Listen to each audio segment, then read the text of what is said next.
bag'ishlab qo'ysangiz gar yonaman. Qoramanmi, oppoqmanmi, onangman. Joni farzandlar parvoz qilmang havoga. Mehnatingiz minnat qilmang onaga. Haqqim doim ado qiling onani. Saxiymanmi, baxilmanmi, onangman. Ey farzandlar norasida onaman. Agar so'rsang yurak bag'ri poraman. Kechalari nola qilib boraman. Yumshoqmanmi, qattiqmanmi, onangman. O'ylab ko'rsam mendan yomon ona yo'q. Yumshoq so'zlar aytadigan bola yo'q. Ko'ngli yig'lar ko'zlarimda hech nam yo'q. Yaxshimanmi, yomonmanmi, onangman.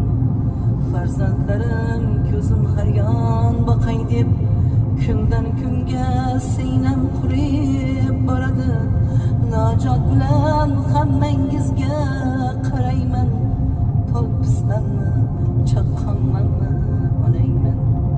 Chaynaganim sizga yoqmay turadi. Nasihatim g'ashingizga tegadi. Tekin tomoq bekorchidir bandaman.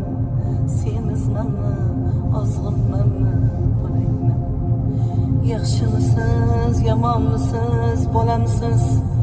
Orqamda qolguvchi zur yodimsiz. Duo qilay yashab turgan bog'imsiz. Yaxshimisiz, yomonmisiz, bolamsiz? Hali qadrim anchagina o'tadi. Har bir so'zim xumorlari tutadi. Izlarimda o'tlar bosib o'sadi. Kampirmanmi, yoshroqmanmi, onangman.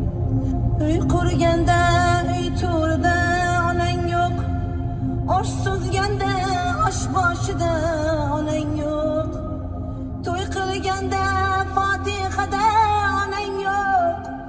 Men o'chamanmi, kattamanmi, onangman. Do'stlar oyoq chalganida onang yo'q. Boshing yostiq ko'rganida onang yo'q. G'am yuraging tilganida onang yo'q. Shirin so'zmanmi, qattiq qo'lmanmi, onangman.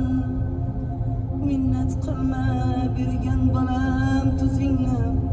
Behudaga yoshlatmagin ko'zimni. Shu dunyoda